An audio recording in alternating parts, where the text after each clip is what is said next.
Hello, hello, hello.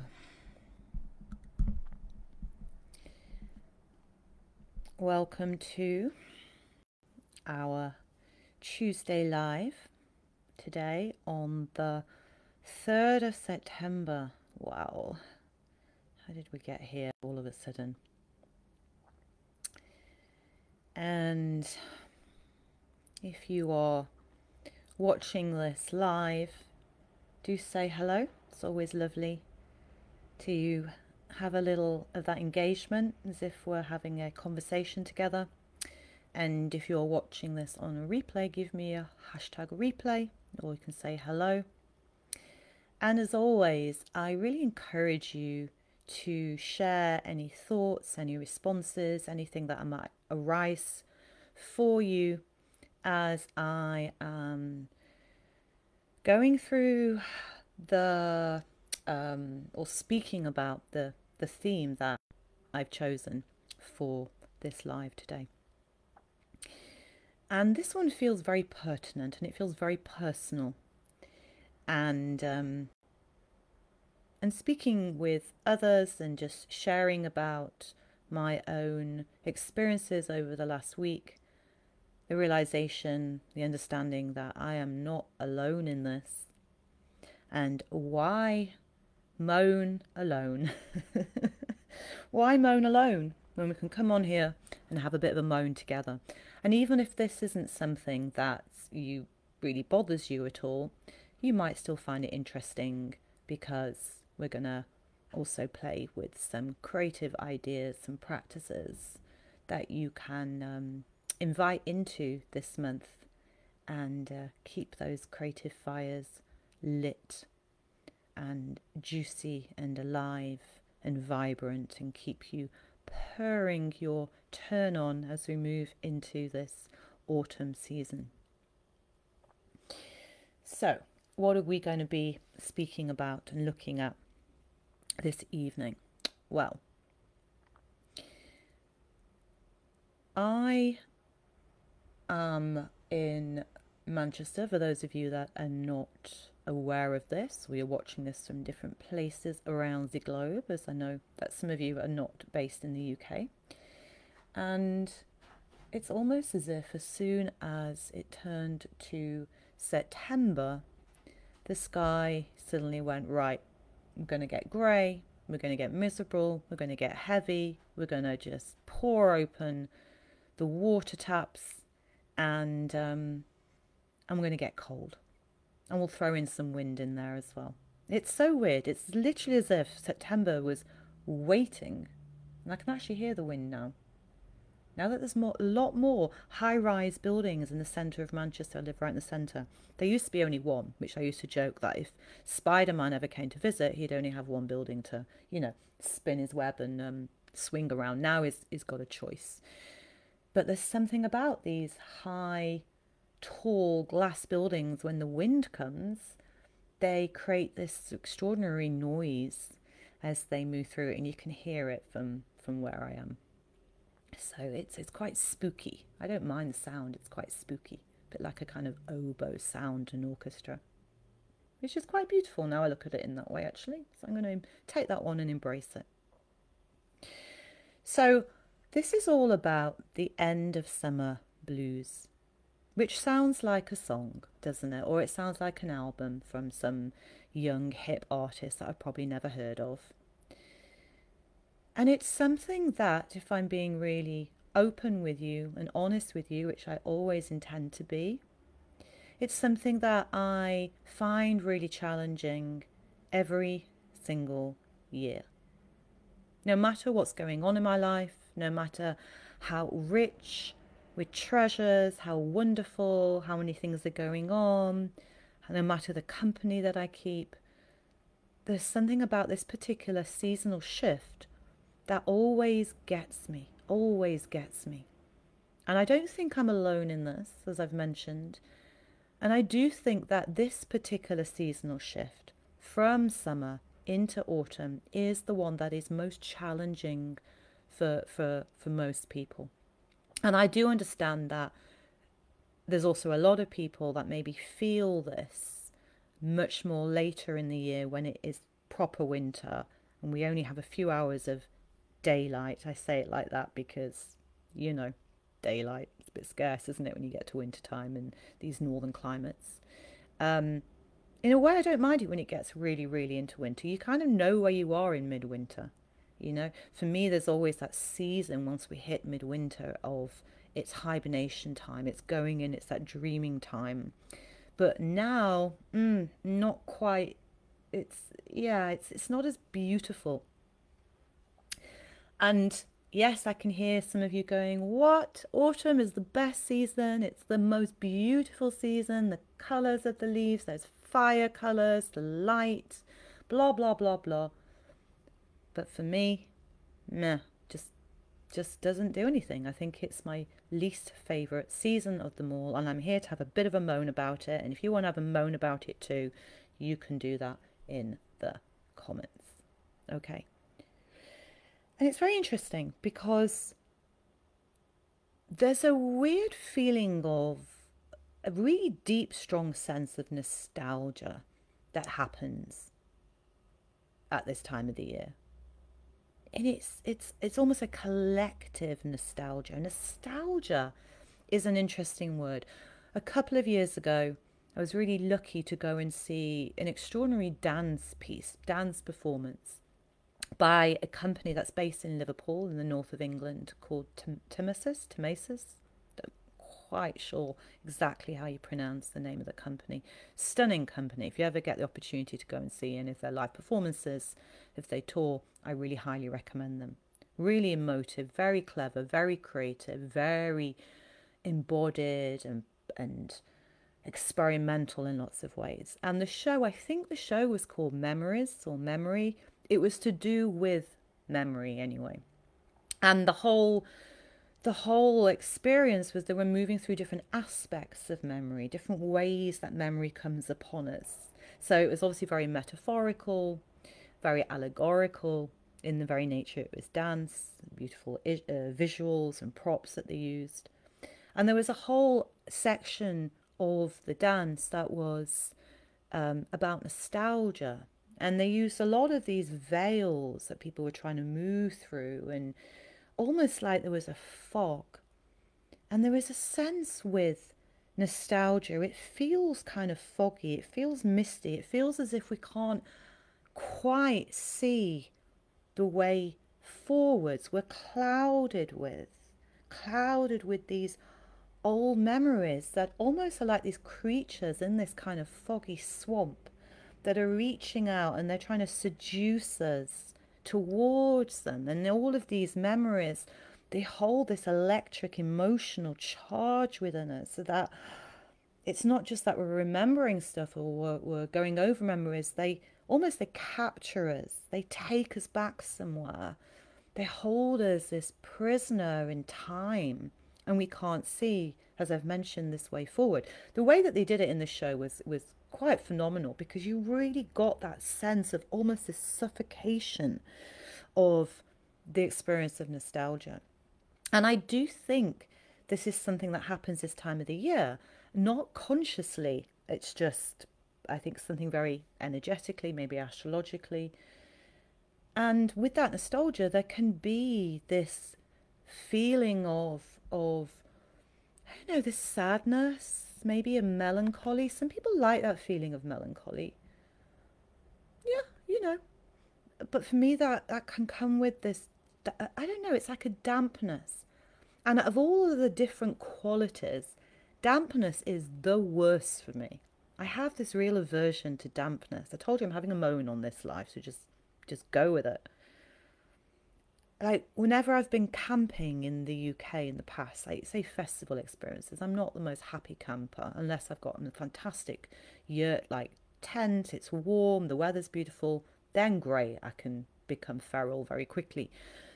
But as is often the case, even in the summer, it's a bit hit and miss. You don't know what kind of weather you're going to get. And I've been at festivals where not having the best camping equipment, it's rained, it's been damp. I always come away, always with a chest infection. It always sits on my chest, this foggy layer like on top of a swamp. So it feels to me the quality that's least favourable to my whole system. It's very interesting. I've always got this thing about dampness in woods. It's just like we're two Venn diagrams that don't meet, me and dampness.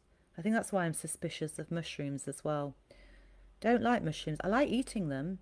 Love the taste of mushrooms. I've even bought some turkey tail supplements today to help with menopausal stuff and cognition and my immune system and all of this. So, you know, not immune to taking them and experiencing their medicine.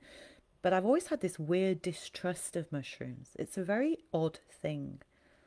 I have a kind of phobia around these kind of like things growing out of nowhere, out of this dampness. It's like, ooh, just makes me do that already. I see, that's what it is. It's very interesting, isn't it? So this time of the year is not my favourite. It's actually really helpful for me to even put those things together because it just allows a little bit more understanding. And I think this is really important, this understanding of what is it about this time of the year, this end of summer blues that some of us experience. Sure, absolutely. The light changing, the weather changing, it's getting cooler, getting darker, shorter days. Absolutely, that will impact us. Okay, today actually in Manchester, it's been blue sky and actually quite warm in the sun, and it's actually really been lovely. I felt really buoyant in that. But there's still that edge of it's autumn coming in. And autumn can often bring a kind of depression for me as well, this flatness. And also this sense of panic. It's like, again, some kind of subconscious activation in my system that brings up what feels like very, very old story or old, I call echo in my system that makes me feel anxious, kind of flat and kind of quite panicky. And it brings up stories to me. It brings up kind of stories of, I think this is something about this time of the year for us, of we start to kind of reflect upon maybe how our year's been going so far. We're kind of like, you know, 2/3 of the way into the year, and have we achieved what we wanted to? Where are we? Have things kind of not worked out how we wanted them to do so? We start to feel this, the pulling in, the drawing in down towards the underworld. You know, those kind of darkness journey, which is so important. And it's also very much a time of loss. Yeah, this feeling of what are we losing that the sunshine's freedom, maybe the playfulness of summer, losing a sense of carefreeness. We've got to go back to school, you know, that mentality, maybe get back serious again in what we're doing. And there can be this feeling of, and I certainly for myself, again, being really honest here, is I don't have not married, I'm recently single, I don't have my own children, and though I have my family is nearby, some of my family, and I'm close to my other members of my family, my siblings, and I have dear friends around, that can bring this feeling of loneliness, as well as a sense of, for fuck's sake, here we go again, another year. It's almost like there's a measuring thing that happens at this time of the year, measuring who we are with who we think we should be, where we are with where we think we should be, and oftentimes coming up short. Okay, and I'm really speaking with my own experience. I really want to give this a voice. I don't want it to be something I just go through myself again and again. And I think even if one of you hearing this can resonate, or you know somebody, maybe people that are very dear to you that have this experience, it could bring up useful points of conversation or reflection for them or for you too. And it's also we look at different systems, like the Chinese medicine system. This time of the year is connected to the lungs, the organ of the lungs. The lungs are to do with grief, with letting go. Interesting.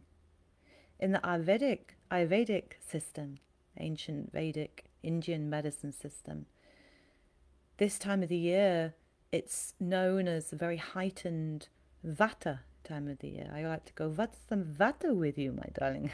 In a kind of Jewishy way. I can do that as a Jewish person. I can make my little jokes here. What's the Vata with you? And Vata is one of the doshas, the three constitutional types, that is about unsteadiness. It's about, ooh, we've come away from the ground. It can be connected to anxiety, to fears, to losing routines, going out of balance. So this time of the year, autumn time, there is a heightened sense of Vata.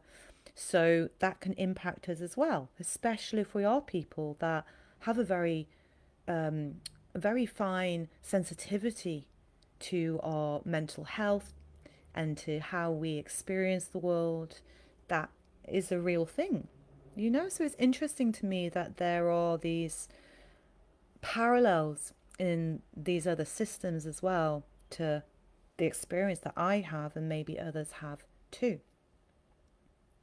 But what I was wanting to explore is, and then this is what I'm inviting you, and I'd love to know any thoughts on this, is if this is the season of grief and fall, if we look at the American term, this season is very much about this letting go, this sense of loss of, this grief of something. And as we know in our society, we're not very good at being with grief, being with losses. There's a propensity to move on quickly. And that's not even things that maybe that we think we're sad about. You know, we could be moving house or somewhere even better than where we've been, but do we mourn the loss of what our old house meant to us or what it gave to us and spend time with that? We might be moving to a new job and that's all very exciting. We're celebrating that. But do we spend time feeling the loss of the person who we were when we were still in this other position? We don't do this. We don't say goodbye to the things that we either are choosing to leave or circumstances make us leave, or even those things that we're glad to move on to, we don't even turn around and give a second glance to. So there's something around this question of what is it that I need to really be with the loss of? What is it that maybe I am mourning? Maybe it is something that has not worked or something that's had to be let go of as we've moved into this time of the year, or something that, you know, it could be something really extraordinary that I've experienced and it's just naturally now we're moving into something else. Yeah, like I say, it could be any of these shifts, a transition. It's, as these seasons are, it's a transition time, and this one is about, like, spring for me is always a season of hope. What are we hoping for? Yeah, what are we planting those seeds for? What are we tending to? What are we excited about? Like just beginning the blossoming feelings and tendrils outwards.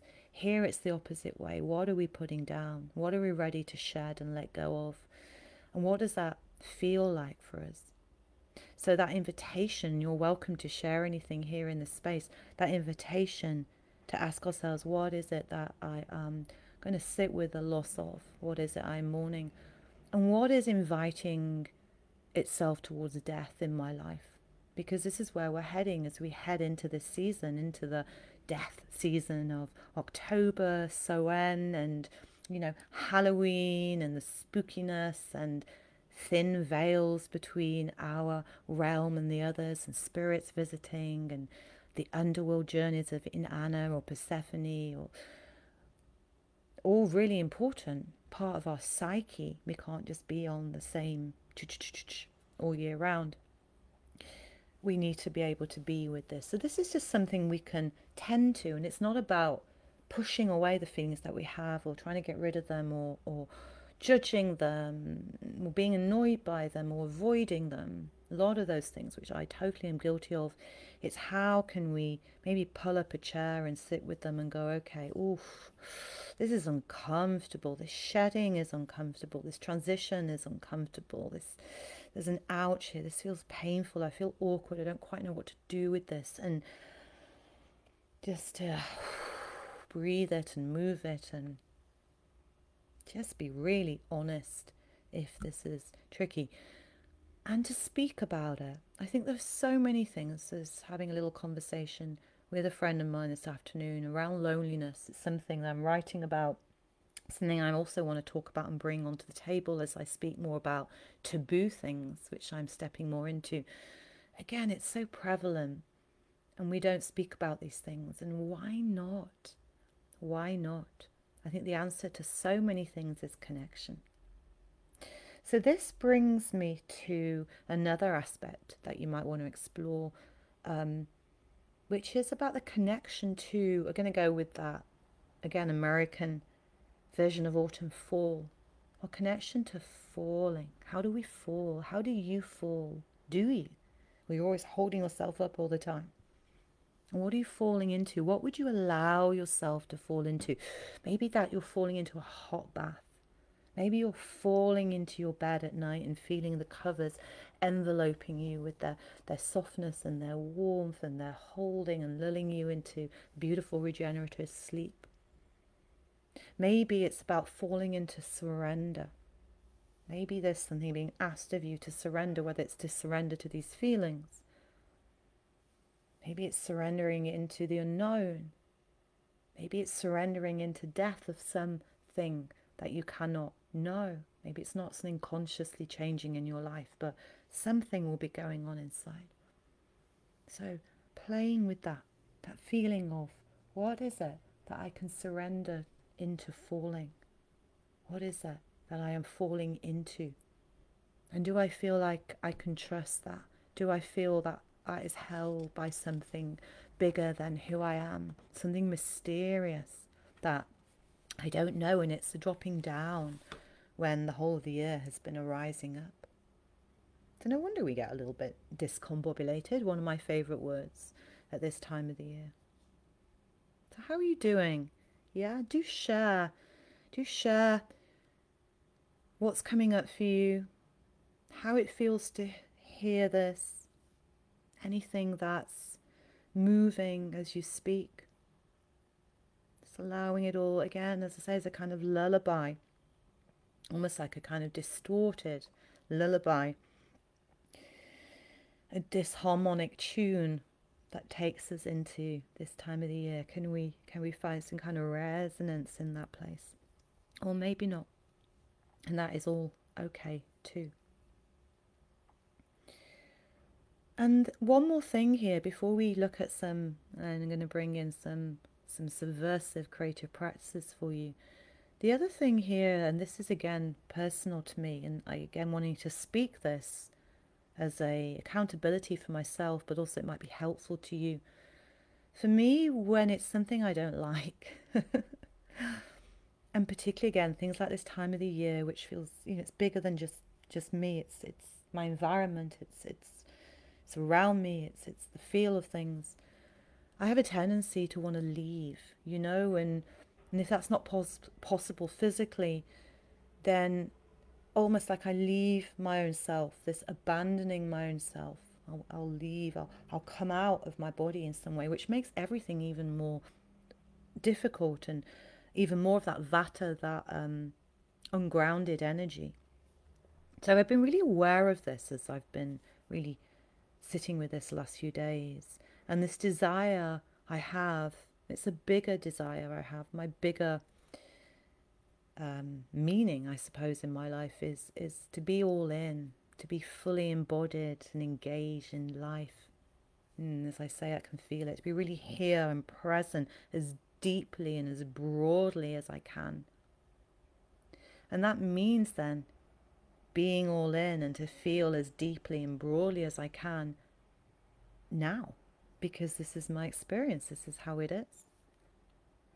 So this is my my own invitation to explore of how can I step into, rather than turn away or lean away from, almost like tiptoe around the edges of this season, and that will bring all sorts of other problems. I'll be really resisting.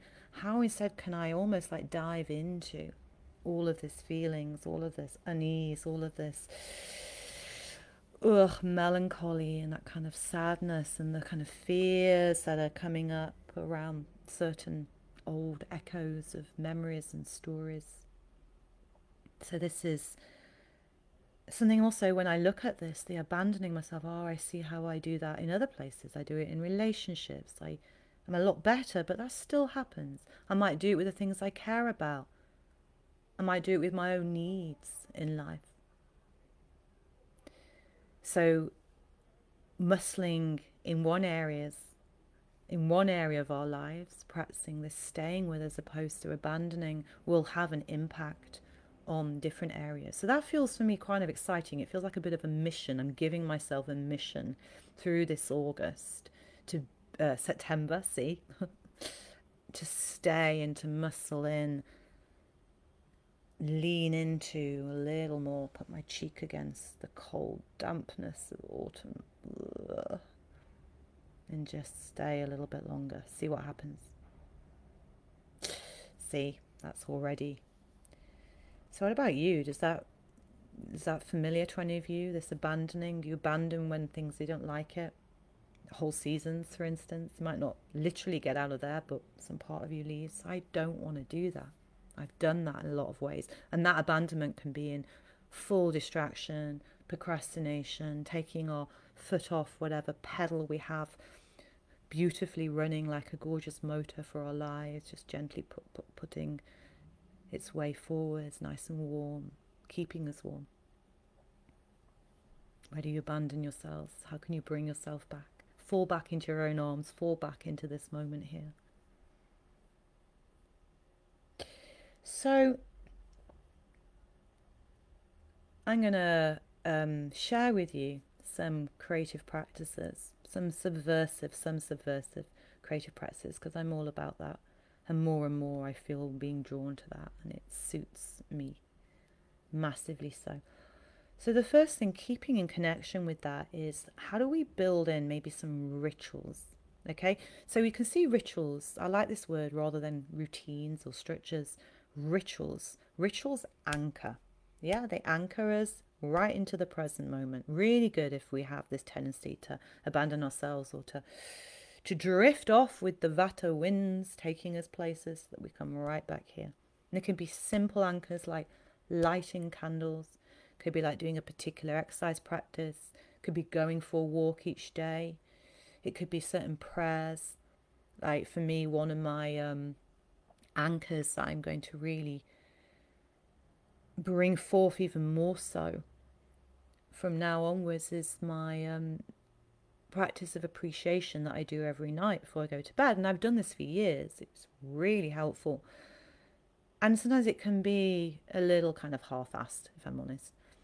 So what I'm beginning now to do is to actually give that more time and go through my day and to be with, taking time to receive in. Receiving in gives substance. Receive in the goodness. Receive in the wonder. Receive in the gift of the moments of the day, the conversations, the things that have happened, all of it. So it feeds something, it brings that nourishment. We need nourishment in the autumn when it starts to get a bit dry. We need that nourishment. So that for me is a ritual practice. Do it every day, and it helps not only to nourish, but it expands my substance of who I am, my grounding, and also it makes me feel full. Yeah, which also helps to counter some of that unfulfillment that can happen at this time of the year. I feel a bit emptier when there's no reason to feel that. It's kind of lack kind of feeling. So that could be something you could try. Or other rituals for you. What kind of rituals could you bring in that can become like anchors, anchoring to ground us, to root us? Yes, we don't get blown away by the winds. Yeah, again, I'd love to know. We share them here. It's helpful for all of us to share our wisdom, the gifts that we have. So the second thing is that you might like to explore is, and I'm going to start this tomorrow. See, I'll have to take a photo and put it in. And this is, I was thinking about this for a while, particularly because I work from home, or I go sit in cafes or be on a beach somewhere or across the wall, whatever. Dressing up, colour. See, this is one of the things about this time of the year that gets me very much so, is the sudden lack of colour. It's like everything goes into like those old black and white TVs. that some of us grew up with when we were young. Don't like it. I like colours. I'm a colour girl. I love colours. Makes me so happy. It's one of the things I love about travelling or being in, like, just so sunnier places. People wear colours. Yes, because the sun is out, the vibrancy, you've got all these gorgeous colours of flowers, everything is more heightened, it just makes sense. But I don't really understand why we don't here. It's like everyone wants to kind of be hidden. People are just wearing greys and blacks and other forms of greys and blacks, maybe dark blue and the occasional hint of a colour. But that's it. I don't understand it. So this is a call, a cry out to put colour on. I haven't really got much colour. I've got my red little t-shirt, but that's about it. So I want to dress up. I want to put colour in. I want to dress up. I want to put my jewellery on, maybe put some makeup on and dress up to actually embody how I want to feel at this time of the year. And this could be some, even if I don't do it every day, maybe I'll choose to do it a few days a week. So you might want to play with dressing up. Beautiful, put your beautiful clothes on, even if you're just going to the supermarket. Yeah, walk down the street looking, looking like something out of an exotic country. Let people be scared by that because you're expressing yourself. It's an expression. How we dress up is art. It's an expression. And I really feel like we lack that here. It always bothers me and it makes me so sad. Maybe I should go around with colourful items that I just give to people that I can see could do with a little bit of... That's a good idea, actually. A little bit of an autumn performance thing. Wow, I can really hear that wind. Oh, spooky time. So that's something that maybe you want to try, even if it's just one day, and, see if it lifts your mood. Put a little bit of your favourite perfume on. You might want to anoint yourself as well. Anoint yourself. Put oils on. Beautiful smells. Really feeding your senses is really good to do. This is also very grounding. Yeah, so I like to put oils on my skin. Yeah, really gorgeous rose oils I absolutely adore, and onto my face as well, particularly at this age now. And, you might want to have favourite like scents that you light for your room, maybe incense or certain candles that have a certain smell. When you're making your dinner or you're drinking your coffee, really breathe in and take time to enjoy your senses. And just like I did earlier with hearing the wind through the buildings and suddenly getting this spooky feeling, actually quite liking it, seeing how you can play imaginatively with some of these. So they shift from ordinary. It's looking for where we can find the magic in the ordinary. And I talk about this a lot. I write about this. I'm all about the magic. And yet the magic is not something up and out here. That doesn't sustain us. It doesn't create the life we want. We have to bring it down to earth. So we have to find it in the ordinary moments, like talking to you now. For me, that's magic. That you can hear my voice. That you can receive what I'm sharing with you. That it can, through this strange computery thing, and out into your home somewhere, maybe even across the world. That is magic. Which brings me very beautifully into seeking the magic and the beauty. Something I started to do over the last few months. It's a similar thing. It feels like a very childlike way to move around the world. So walking down the street, it's pissing it down. Everyone's like that. It's heavier. You're like, what the fuck? Why do I still live in this country? Why am I not me? Blah, blah, blah. Turning your attention, giving your mind something to do. Like going, okay, where can I notice beauty? Maybe there's a reflection of a rainbow refracting in a puddle that's got some oil in it. You know, those ones? Or maybe someone's got a really beautiful smile on their face. Or maybe you just notice a gorgeous colour of a wall as you pass.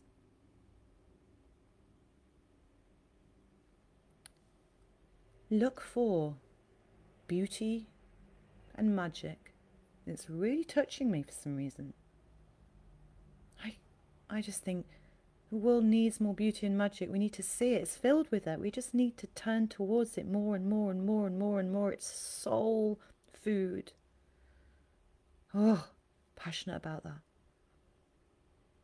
Make it a mission again. Have these missions, this mission to notice, to be curious about beauty and magic. You're giving yourself this quest to do. When it's challenging, when you can feel yourself going under or getting caught in that misty fog, letting yourself wake up from that going, whoa, okay, where can I notice beauty right now? Maybe it's in the sounds, maybe it's in a texture. Yeah, beauty comes via our senses, what we see, what we hear, what we taste, what we smell, what we touch. We feel the sense of something. And maybe there's even beauty and magic in these feelings. Just being curious about that could open something up. So there's another mission there to play with. And then taking to using words, you know, I'm a wordsmith. Part of writing is part of what creates spells as far as I'm concerned. So there's a few ways you might want to play with this, okay? One is to get out your journal and to absolutely bitch and moan away about this time of the year. Seriously, give that part of you a voice, girlfriend. Don't read back, don't care if you're vicious, judgmental, harsh, you say all this like ridiculous things that want to come out. Spill it out on the page.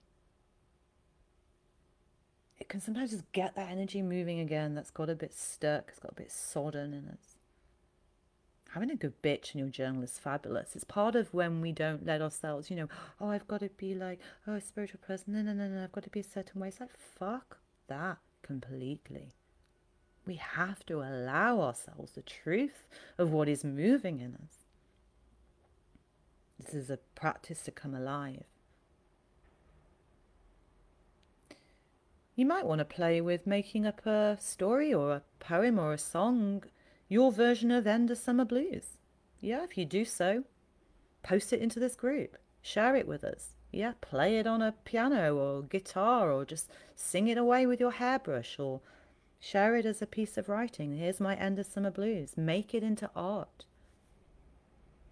You might just want to get blue pastels or different colour markers and scribble away on different sheets. End of Summer Blues and just get it all out there.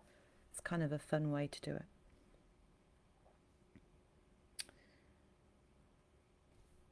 And you also might want to sing it. Sing those End of Summer Blues. Think about singing. It's really good for our nervous system. Yeah, so again, if we're feeling a bit dysregulated, if those winds are blowing us away from our feeling this steady stability, it's our sing in the shower, those End of Summer Blues. You can hum some of the bits if you want to. It helps to massage and to vibrate the vagus nerve, which helps as well in regulating us. So, you know, get those summer blues out, baby. And again, if you're feeling brave, you can record it, put it into this space. So it's just some ideas. And then another one for me, and this is kind of goes to the ritual, covers all of this in some ways, is to have a regular journal practice. For me, I like journaling. I used to use journaling in a way that was not healthy. You know, I used to use journaling to moan and groan, not intentionally. Yeah, the kind of letting all out, moan and groan, bitch away is an intentional practice. You're coming with that part of you to have its voice. Just making that very clear. How I used to use journaling was I just used to get lost in it. It drowned me. You know, it just kept me in the fog of depression for a long time, actually. Now I use a particular prayer that I've been using for over a decade. So powerful. For me, that's one of my main practices that I do for my health, that rewards itself in so many ways, with things being revealed, illuminated, shifting my energy, my emotional state, and so on. Which brings me to That practice is included in actually in two of the offerings that I have for you. So basically, I have 3 things coming up this September for your creative soul, for you to play with, moving that energy, for getting clearer, for shifting into this new season, using the creative arts and getting you really on board with what is it that doesn't serve you anymore. We're coming back to yourself if you've been in that abandonment place, for getting rid of stuff that needs to get out, that you're not letting yourself speak, the unspoken, and for imagining as we go into this darkness through the language of imagery. Okay, so the first 2 of these experiences I want to share with you are simply afternoons, or depending where you are in the world, they're afternoons here in the UK. They're not going to be recorded. I just need to be very clear about that. So they are live, they're in the moment. The first one is happening this Sunday afternoon, and this is the soul board crafting workshop. Think vision boarding, but diving deep, deep, deep. Okay, and we do this writing prayer with that, and then you're going to collage in the comfort of your own home. And it's a very different way of accessing. It's not just I'm going to put a car on there, and I'm going to put Michael Fassbender on there, and, believe me, I've done that before. No, this is, by the time you get to putting your images, they probably won't even make sense to the rational, logical part of you, but they will make sense from the soul voice that you've connected with. This Saturday night just gone, I was at a friend's for his birthday meal, and there was another friend there that I've known a long time, who's met his current partner that he's been with, I think, 8 years now, at one of these soul board workshops that I did. I've been doing them about 9 years, I think, where he ended up putting all these sailing boats on. He just kept being drawn to sailing boats. He had no interest in sailing. He had never been sailing. A few months later, literally a few months later, he still blames me for this, by the way, in a very sweet way. He met his partner now, and she happens to sail professionally, and they do that loads. Just saying, really powerful. That's this Sunday. The following Saturday, really excited for this. Oh my God. This is the telling taboo tales. This is about getting out what you're not letting yourself speak, emptying those snakes, all the little poison, all the bits of apple cores that have been stuck inside. It's a real permission giving space to empty out all of that you've been carrying inside, that is weighing you down, is making you heavy, making you feel all kind of ways, and letting it out, clearing it so you come back energized, you're back into your power, and honestly, you will feel buzzing after that, and naughty and cheeky and all of this. That is also online, and it is, it's glorious. And then the last thing I have to offer you here is the live alignment keys program. Okay, 3 sessions over 3 days. And this is the foundation program that I work with all my clients. This is the antidote to if you abandon yourself or you betray your own truth in the world. Okay, and I'm really, really strongly working with that in this program. This is anti-bullshitting. Okay. And then with that, you're going to get so super clear about your vision, your why, your more. This has come in so much, the scandal of you desiring more, or wanting more, or having more. We are going to really anchor you into that. Get super clear on that, and what values, your values that will help to support that, and those stepping stones into this next season of the year and season of your life. It is a tremendous journey. This is for you if you know you wobble, you know you get unsteady, you know you lose yourself often, you know that you have all these half-finished projects that you're like, why do I keep doing that to myself? And you just want to stay the course with something, you want to complete something. You want to go, I can do this. You want to do it despite all the voices in your head going, you can't. You want to do this because it matters to you, because you matter to you.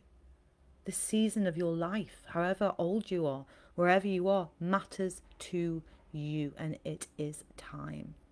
So this is a glorious, glorious program.